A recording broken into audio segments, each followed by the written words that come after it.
So, ang kasama natin ngayon ay si Kim, ang trans woman ng Tondo. So, si Kim ay nakilala dahil nag-viral yung video mo na meron kang partner na lesbian.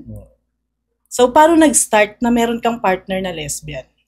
Nag-start siya actually 2015 pero naputol siya kasi nga syempre kanya-kanyang batikos dahil ngayon yung mga tao hindi naman sanay ng parang kakaiba kasi kapag ka lesbian tsaka gay. First time mong na-inlove sa tomboy? Yes. Paano? Paano mo naramdaman yun? Like kasi 'di ba mas kilala ang mga trans woman kagaya mo. Kaya sila gay dahil nga in love sila sa kapwa nila lalaki. So ganun yung na-feel nila simula pagkabata. Ikaw, paano mo na-feel na in love ka sa isang tomboy? Hindi ko rin naman talaga inaasahan na darating yun. Kasi sino ba naman makakapag-decide agad kung di pa dumadating, di ba? Pero ang kaibahan kasi ng tomboy sa tunay na lalaki, alam naman natin na dito sa Pilipinas, napakahirap na straight na lalaki na magmahal ng talagang gay or bihira trans. Sa mga lalaki. Yes, bihira. Pero syempre, may mga lalaki rin naman talagang straight na kaya din naman magmahal ng trans. Tsambahan nga lang. Pero in general, hindi lahat. Pero yung dumating sa point na na-inlove ako sa tomboy, hindi ko rin naman na-expect yun na doon ako babagsak. Ano yun? Nung nakita mo siya, alam mo tomboy siya. Meron kasing mga gay din, mga nararanasan ko lang na akala sa mga tomboy minsan, lalaki, uy lalaki siya, bet ko siya. Pero pagka nalamang tomboy, ayaw na nila. Actually, ganun din naman ako nung una, hindi ko rin naman bet. Kaya lang, syempre, pag pinakitaan ka ng mga effort na, alam mo yun. So siya ang nanligaw sa'yo? Yes. Totoo? Paano siya nanligaw sa'yo? May times na, syempre, dati nung mga kabataan, syempre, hindi naman na nagsisink in sa atin magtrabaho tayo, di ba? Siya ang parang bumubuhay sa akin na hindi ko na-experience sa lalaki. Ganon. So, anong na-feel mo nung may nanliligaw sa'yo na tomboy? Ayun, parang babae ka. Ang ganda mo, ganyan. Kasi nga, syempre, bihira ka lang naman makatagpo ng lalaking liligawan ka, di ba? So, natagpuan mo yung pagmamahal na hinahanap mo sa isang tomboy? Yes. So, hindi ba siya komplikado or hindi ka ba natakot sa sasabihin ng ibang tao? Hindi naman ako natakot sa totoo lang kasi ang love kasi hindi naman na-involved dyan yung ibang tao eh. Kayo lang dalawa nakakaalam niyan. As long as wala kayong tinatapakang ibang tao, di ba? May mga tao din talagang ibabash ka. Kahit wala kang gawin, binabash ka, di ba? Ganun talaga ang buhay. Kaya lang, syempre, kung magpapa-apekto ka sa mga ganung bagay, talagang mapuputol at masisira talaga. Bata ka pa lang, alam na sa inyo na gay ka. At mahal ka ng pamilya mo bilang ikaw. 5 years old pa lang ako. Gay ka na? Gay na. Wala ka naging boyfriend? Meron, 2. Anong experience mo sa lalaki? Hindi pang long term. Pero seryoso? Sa akin seryoso. Kasi darating yung point din talaga na maghahanap din talaga sila ng totoong babae. Kasi alam mo naman, may mga bagay na kayang gawin ng babae na hindi kayang gawin ng bakla. So, dapat bang katakutan yon ng mga part ng LGBT, kagaya ng mga tomboy? Dapat ba kaming matakot na yung mga nagiging girlfriend namin ay maghahanap din ng lalaki? Alam mo, hindi naman nakakatakot yung mga ganung bagay. Nasa tao kasi yon. Kung choice ka, choice ka. Pero pag naghanap ng ganun, syempre, hindi mo masasabi. Hindi mo masasabi. Sa nakita ko kasing video, meron kang anak. Yes, ilan ang anak mo? 2. Doon yun sa tomboy na unang nagpa-inlove sa'yo. Yes. 2015 nag-stop yung kasi nga nabash kami. Siyempre bago nanibago pa. Months pa lang nanibago. Kasi nga siya, di ba, parang ang tomboy, di ba, usually pang girl. Minsan wala nagagawa yung love kapag samot-saring batikos na talaga ng tao eh. Napanghihinaan ka ng loob eh. Pero hindi naman nanghina yung loob ko nun. Siya lang. Siya yung natakot? Siya yung natakot. No? Kasi parang, syempre, alam mo naman pag gay ka, di ba, lahat, ang gay talaga palaban yan. Kahit sa bagay. Pamilya, kaibigan, barkada. Kaya ipagtanggol yun sa Kaya ipagtanggol. Pero siya kasi natakot nung time na yun. Kaya naputol yun. Nag-comeback na lang yun nung lockdown days, nung 2020. Nung natapos kayo, 2015, ilang buwan kayong tumagal lang nun? Parang 4 months ata. 4 months lang. Then nag-break kayo, nagkaroon ka ba ng boyfriend after nun? Nagkaroon ako, lesbian. So doon na nag-start yung puro lesbian yung naging partner mo. So ngayon hindi ka na ba na-attract sa straight na lalaki? Hindi, na-attract ako pero napupugian lang ako. Pero hanggang doon lang. Hindi mo ba naiisip na sabi mo kasi kanina, ang mga lalaki, possible pa rin na magkagusto sa mga babae, hanapin nila ang straight na babae. What if yung tomboy, ang hanapin straight na babae? Alam mo, wala namang problema sa ganun. Kasi kahit naman ibigay mo lahat, kung iiwan ka talaga. Totoo. Hindi mo masasabi. Kahit anong pang gender mo. Kahit anong gender mo. Basta pag choice ng taong iwan ka, iiwanan ka talaga. Kahit bigay mo lahat. So, naging masaya ang puso mo talaga sa tomboy. Oh, admit ko naman yun. Hindi naman darating yung point na dalawa ang magiging anak mo kung di ka naging masaya. Feeling mo babae ka pagdating sa tomboy. Oo. Ganun talaga magmahal. Minsan din napapaisip ako na parang siguro yung pagmamahal talaga, hindi mo talaga masasabi kung kanino tatama. Ang pagmamahal kasi para sa lahat. Yung expectation mo, hindi yun yung magiging reality. Ganun kasi ang love. Hindi siya fairy tale na sinusulat lang, di ba? Naranasan mo na bang tanungin ng mga tao or may mga naririnig ka ba sa ibang tao na, bakit ka pa nagbakla? Tapos tomboy lang din yung jojowain mo. Yung tomboy, hindi ba siya nakarinig ng, bakit ka pa nag-tomboy? Bakla din naman pala yung, hindi na lang kayo magpalit. Bumalik na lang kayo sa mga dati yung gender identity. Actually, isa yan sa mga naging dahilan kung bakit nagtapos ng 2015 ng ilang months lang. Kasi syempre, nagbakla ka. Di ba ang bakla para sa lalaki? Bakit pumatol ka sa ano? Kaya ka nga nagpakabakla di ba? Sana nagpakalalaki ka na lang din, di ba? Tapos siya naman, tomboy ka, bakit bakla ka pumatol? Sana nagpakababae ka na lang. Parang normal sa atin na lagi tayong ibabash, lagi tayong kukutsain, lagi tayong pagtatawanan kasi tomboy and bakla. Mas doble yung pangbabash pagka ganyan yung relasyon na meron. Doble talaga. Kasi kung papansinin mo, parang kakaiba kasi. Di ba? Sobrang unique Lalo na yung part na nagbuntis ng tomboy, lumaki dyan. Talagang, yun talaga, makakarinig ka ng iba't ibang saring komento sa mga tao. Sabi mo, pandemic, naging kayo ulit. Paano ulit kayo nagkatagpo? Kasi syempre, di ba, nung time na yun, bawal lumabas. So, sobrang higpit. Hanggang sa yung times na TikTok na lang libangan, di ba? Lahat gagawin mo sa social media para lang mapawi yung inip mo talaga. So yun, nagkakontakan ulit. Nagkita kayo? Nakita mo yung account niya? Oo, ganun. Sino unang nagkumontak? Siya. Siya na naman. So, ganda-gandahan ka na naman siya dyan. Talaga. Babae ka talaga kay Apple, no? So, wala siya naging girlfriend after nung breakup niya noong 2015? Merong 7 years ata. So siya yung naging jowa? Oo, siya. Sa kalagitnaan? Sa kalagitnaan. Doon naputol yun. So, break na sila nung kinonta ka niya? Nagkakalabuan na. Nung bumalik si Apple sa buhay mo, nagkakalabuan sila. Paano sila nag-end? Ikaw ba yung dahilan? Ako dahilan talaga. Buti hindi kayo inaway ng babae.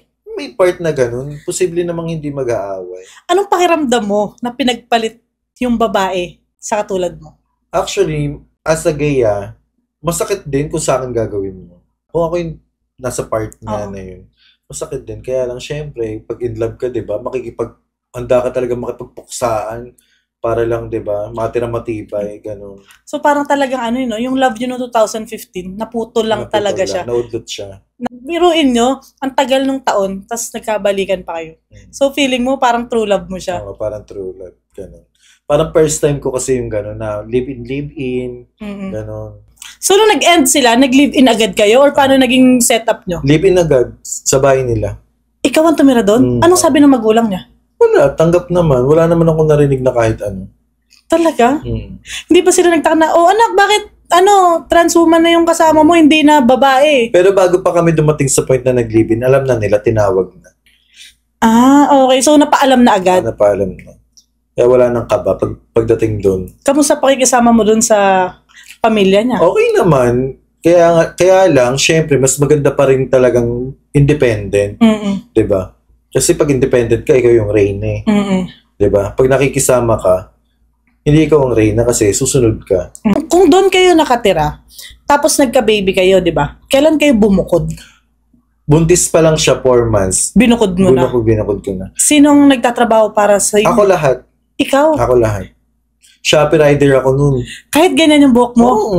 Anong bihis mo pagka nag-rider ka? Yung normal. Naka-t-shirt. Naka-pants. Panlalaki or? Hindi ko masabing panlalaki pero hindi naman ako aarting panlalaki.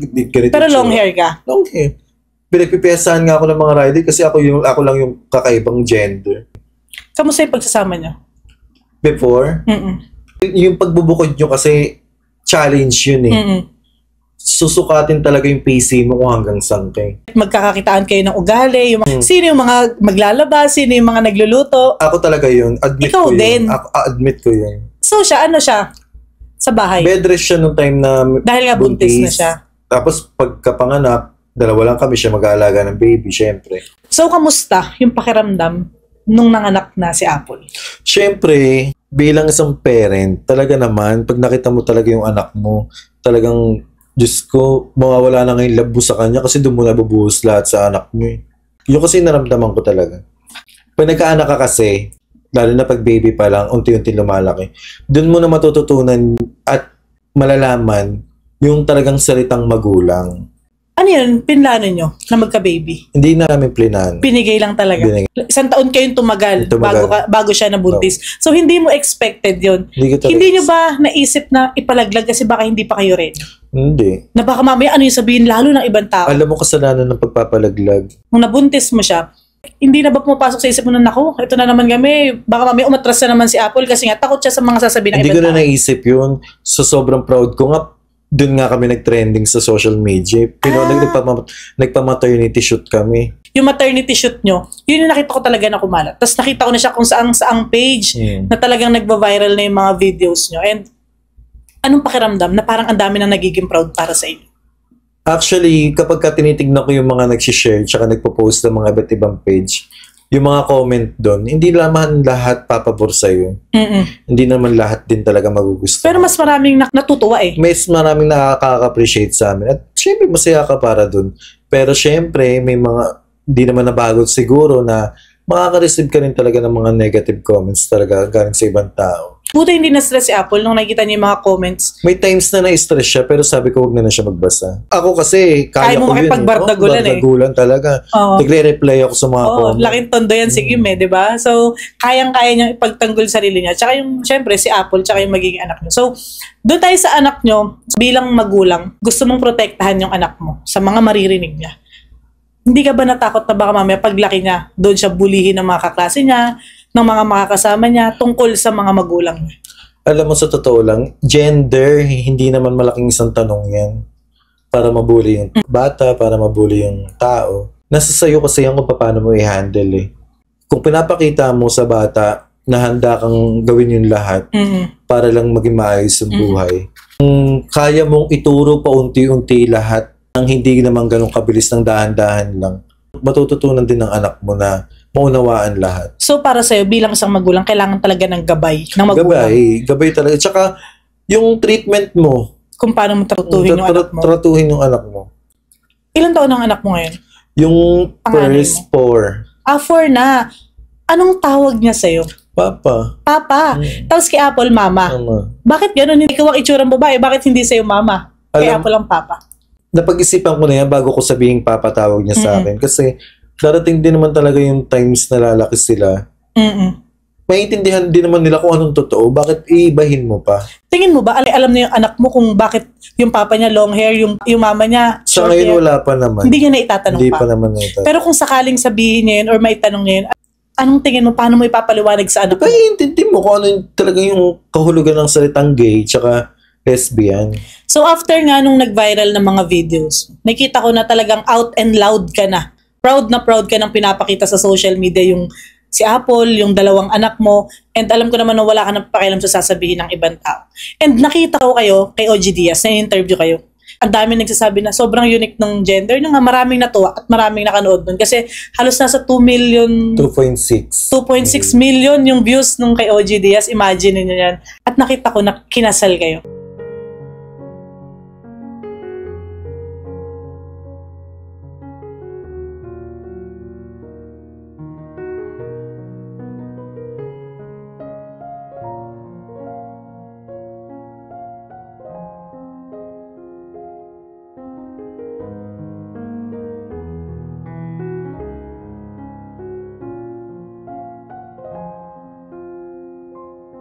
Kamusta ang pagsasama nung after nung kasal mo? Actually, hindi naman din talaga madali yung naging pagsasama. After nung kay OG, nang na-interview kami doon, hindi ko rin naman din talaga expect na ikakasal kami. Kumbaga, tinanong lang kami kung gusto namin.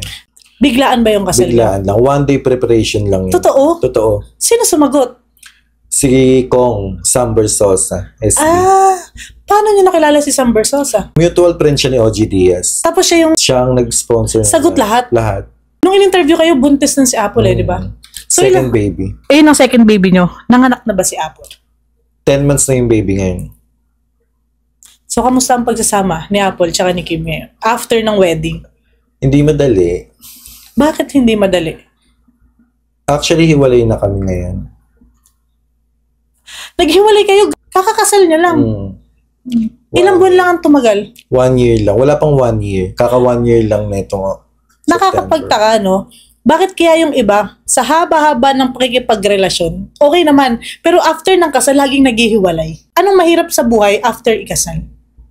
May mga times kasi na minsan, hindi nakikita ng ibang tao na kayong dalawa lang yung nakakaalam.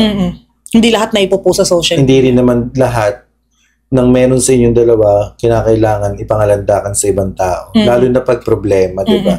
Kung kayang i-handle. Kaya lang, may mga bagay din talaga na kahit ayusin mo, hindi na talaga maaayos. Sinubukan nyo naman? Sinubukan ko. Actually, ako naman din talaga yung sumuko talaga. Pero bago ako sumuko, marami akong naranasan. Marami akong tiniis. Marami kang isasakripisyo bago mo gawin yan. Diba? So ngayon, hindi na kayo magkasama? Hindi na. Nasaan yung mga anak nyo? Sa kanya. Kamusta ka? Okay lang. Okay lang ako. Kasi nung napanood ko yung video nyo doon kay OG Diaz, sobrang in love yung itsura nyo. Nakita ko kung gaano kayo in love sa isa't isa, kaya nga siguro kayo nagpakasal, di ba? Ano pinangako nyo sa isa't isa? Yun po, sabi ko sa kanya, minsan kinakausap ko siya pag bago kami matulog sa gabi. Sabi ko, kahit sa pinakamadilim na parte ng buhay natin, na pagsasama natin, huwag mo pa rin kaming iiwan. Pipiliin mo pa rin kami. Sabi ko sa kanya. Iyak. Ba't yun ang sinasabi mo? Kasi syempre minsan, pag darating po yung panahon na magloloko, makaka-encounter po ng, alam mo po yung, syempre, yung tukso, ganun. Kami pa rin yung pipiliin mo. Kasi syempre, ayoko po lumaki yung anak ko na iwalay po kami. Yun po yung sinasabi ko sa kanya. Dahil? Syempre, gusto ko po yung buo po kami. Oo. Sabi ko po sa kanya, kahit nag-aaway tayo, kaya may mga tukso, pipiliin mo pa rin kami. Kasi, binibigay ko naman lahat para mag-stay, para maging maayos. Yun po yung sinasabi ko sa kanya. Nakakabigla na after 1 year, kung kailan kasal na kayo, tsaka pa kayo naghiwalay. Tingin mo ba hindi na siya maayos? Hindi na. Kasi bago ako sumuko, Ilang beses ko na nilaban. Wala na talaga. Marami akong hinanap na sagot sa tanong ko. Kaya rin naman din ako nagpakasal kasi umaasa akong mababago yung mga expectation ko. Kaya lang wala talaga. Bakit hindi naging maayos yung pagsasama niyo after ng kasal? Parang naramdaman ko kasi after ng kasal, doon lumabas yung totoong ugali. Pero matagal na kayo nagsasama. Ugali sa pera.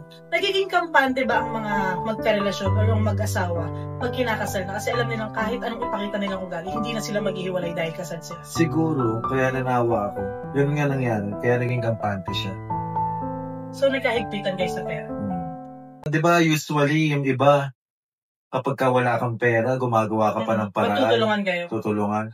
Para makakain kayo ng masarap, para makapasyal kayo. Yung iba nga nangungutang pa di ba? Handang mangutang para sa pamilya. Yes.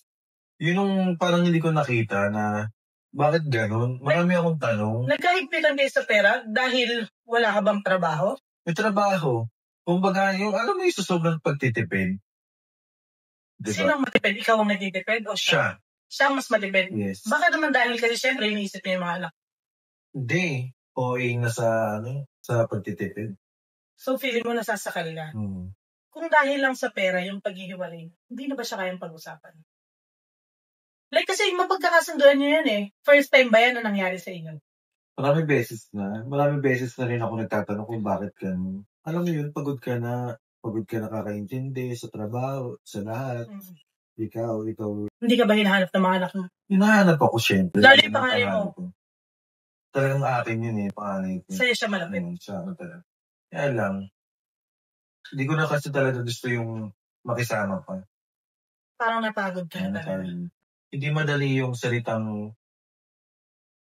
ganun-ganun nga lang kadaling iwan. Hindi Maraming beses ako nag-isip bago mangyari to. Hindi naman din dahil nangyari to, wala ka ng pakialam sa mga anak mo. Kasi kahit naman nangyari to, hindi para talikuran mo yung obligasyon mo din. Kasi gano'n ang isipin ng ibang tao na wala ka bang pagmamahal sa anak mo, bakit hindi mo nilaban yung pamilya mo? Nilaban ko. Kasi kung di ko nilaban, kung pa ako sumuko. Meron kasi talagang mga mag-asawa na kahit hindi na sila masaya, nag-i-stay sila dahil gusto nila buo ng pamilya ng anak nila. Hindi mo ba ni minsan naisip na gusto kong magtiis? Titiisin ko kahit hindi na namin mahal isa't isa para sa mga anak namin magsasama ka. Tiniis ko naman kasi hindi ko na siya masikmura.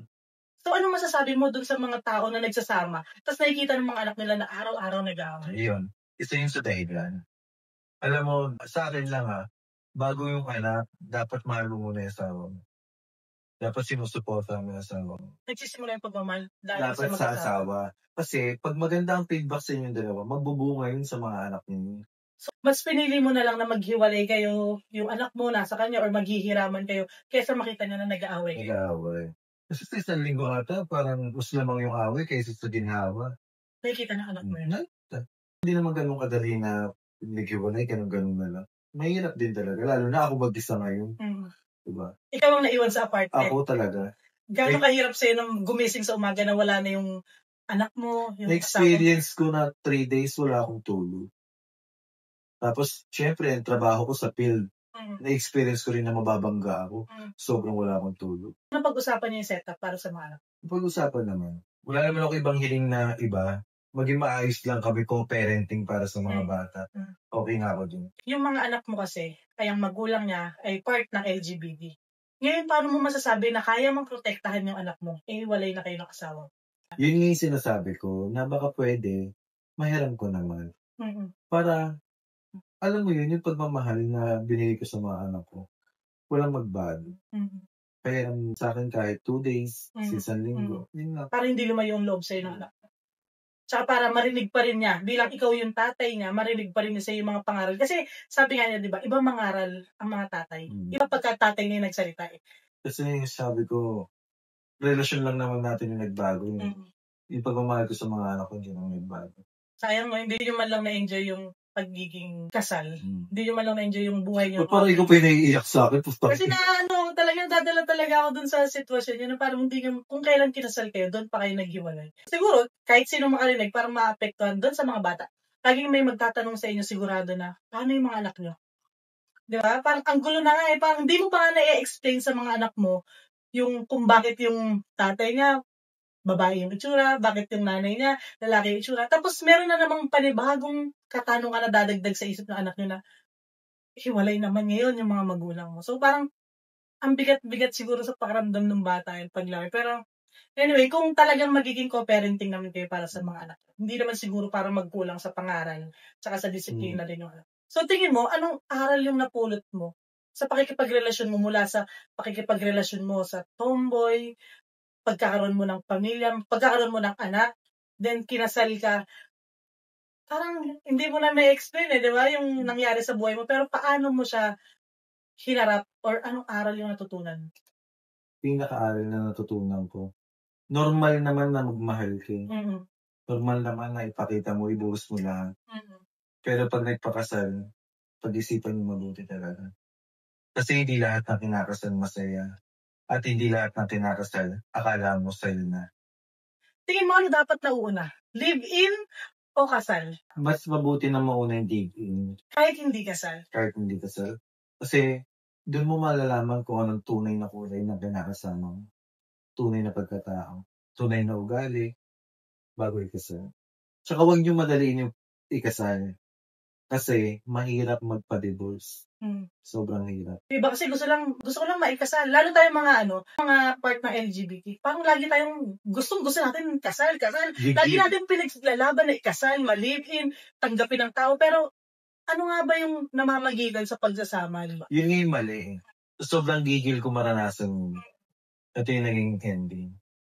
Na dapat, hindi mo minamadali. Dapat, pinakikiramdaman mo muna. Kasi kung kayo talaga kayo. Kung mahirap sa kanya sa ngayon, mas mahirap din sa akin. Kaya lang, hindi ko na nakikita talaga yung sarili ko na mag-aayos talaga. Maiyak pa ako dito, sis. Para tapusin na lang natin yung video. Kasi feeling ko, mga anak mo talaga magdadala ng lahat ng pinagdaanan niya bilang mag-asawa. Bata pa sila. Ang dami pa nilang dapat na unahin na malaman at maintindihan tungkol sa mga magulang nila. Pero, yun nga, dahil nga hindi na kayo naging okay ng asawa mo, anong gusto mong sabihin sa mga anak mo? Yung anak ko talaga kahinaan ko. Sobrang bago ng luha ko sa mga anak talaga. Alam ng mga tao yun, alam niya ako yun. Hindi madali sa akin lahat. Pero umaasa ako na maiintindihan din nila pag lumaki sila. Hindi ko man napagpatuloy, mabuo kami, pero hindi ako tatalitin sa mga anak. Sila buhay ko. Lahat pa rin gagawin mo para sa mga anak. Hindi ka tatalikod sa responsibilidad bilang tatay ng mga tao. Kahit na tingnan sila. Kay Apple, kung manonood man at mapapakinggan to ni Apple, ano yung gusto mong iwanang mensahe kay Apple? Salamat. Salamat talaga sa lahat. Naging totoong tao ako. Hindi naman naabot sa dalawang anak kung hindi ako nagmahal at napamahal. Baka hindi lang talaga ako yung tamang tao. Kasi sa ngayon, hindi ko nakikita sa sarili ko na makakasama ko to siya. Mahirap siya tanggapin, no? Pero walang madaling paraan. Pero umasa ako na sana makakuha siya ng tao na naiintindihan siya sa lahat. Either trans woman din and babae. Okay na sa akin. Basta ang akin lang, maging co-parenting kami sa mga anak namin. Sa ngalan ng pinagsamahan nilang namin. Gano'n kayo katagal niya? 6. 6 years. So ngayon na natapos yung 6 years na magandang pinagsamahan, meron ka bang pinagsisihan? Wala akong pinagsisihan.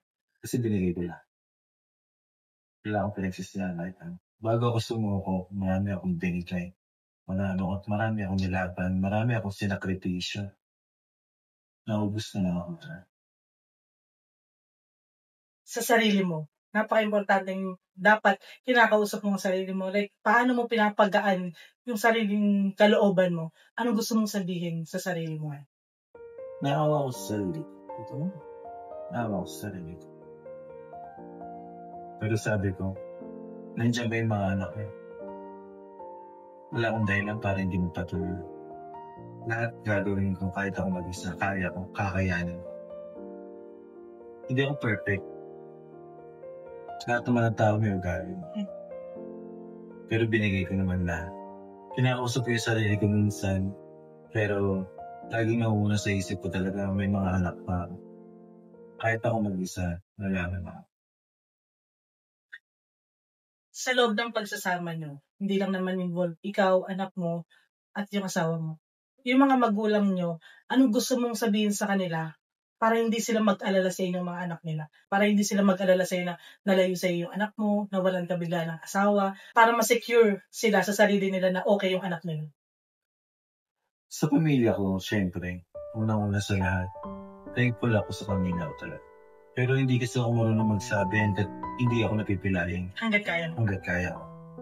Sa pamilya naman niya, mahalin nila yung anak ko. Mahal na yung anak ko. Kasi sila buhay ko.